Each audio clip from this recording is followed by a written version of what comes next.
इस वीडियो में हम लोग पढ़ने वाले हैं भारतीय संविधान में आपातकालीन प्रावधान। तो आइए देखते हैं भारतीय संविधान में आपातकालीन प्रावधान। आपातकालीन प्रावधान संविधान के भाग 18 में अनुच्छेद 352 से 360 तक निहित है। ये प्रावधान केंद्र सरकार को किसी भी असामान्य स्थिति से प्रभावी ढंग से निपटने में सक्षम बनाते हैं।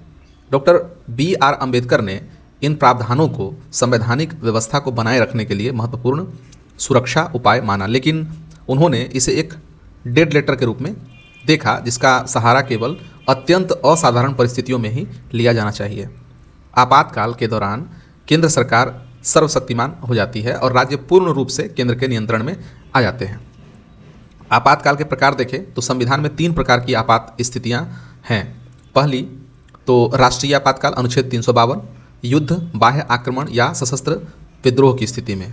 दूसरा राष्ट्रपति शासन अनुच्छेद 356, राज्य की संवैधानिक मशीनरी की विफलता पर।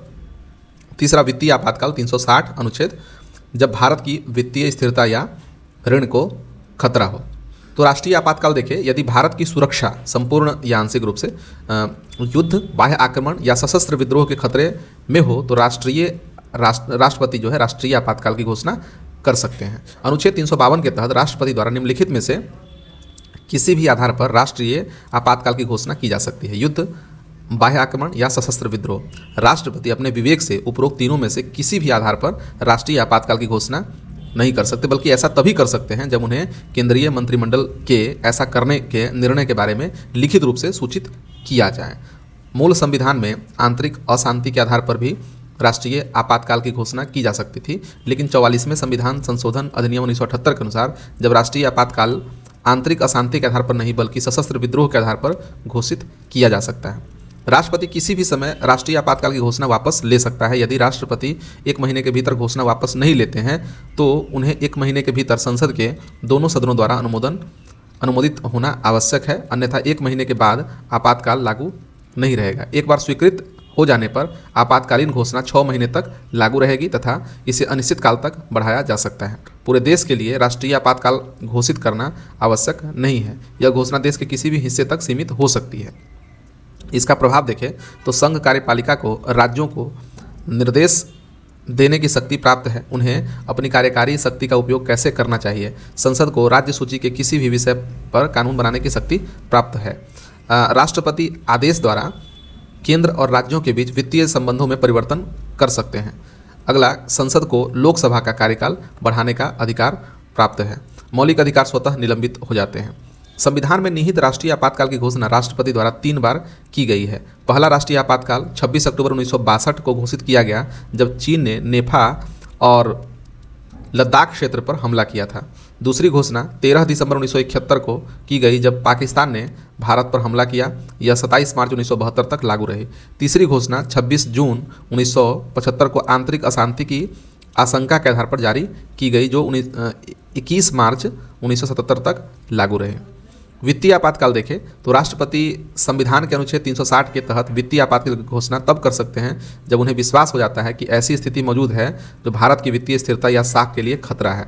राष्ट्रपति द्वारा वित्तीय आपातकाल की घोषणा करने पर उसे 2 महीने के भीतर संसद द्वारा अनुमोदित किया जाना आवश्यक है। राष्ट्रपति किसी भी समय वित्तीय आपातकाल की घोषणा को वापस ले सकते हैं। प्रभाव देखें तो वित्तीय आपातकाल के प्रभाव निम्नलिखित हैं। पहला कि राष्ट्रपति किसी भी राज्य सरकार को वित्तीय दृष्टिकोण से निर्देश दे सकते हैं।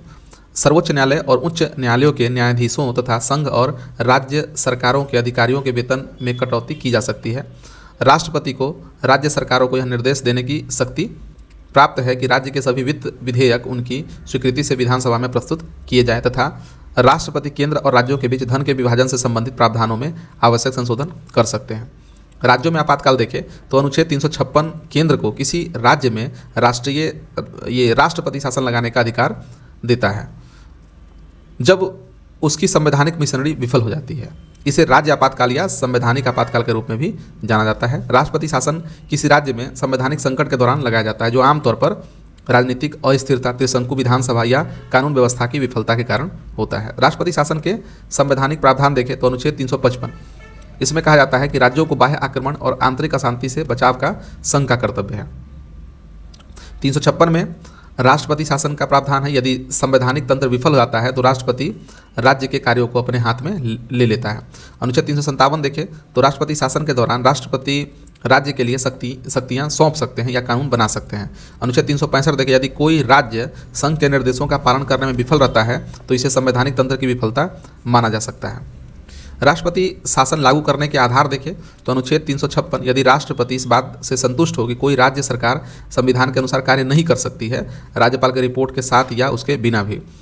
तो अनुच्छेद 365 में क्या है, यदि कोई राज्य संघ के निर्देशों का पालन करने में विफल रहता है तो संवैधानिक शासन असंभव हो जाता है।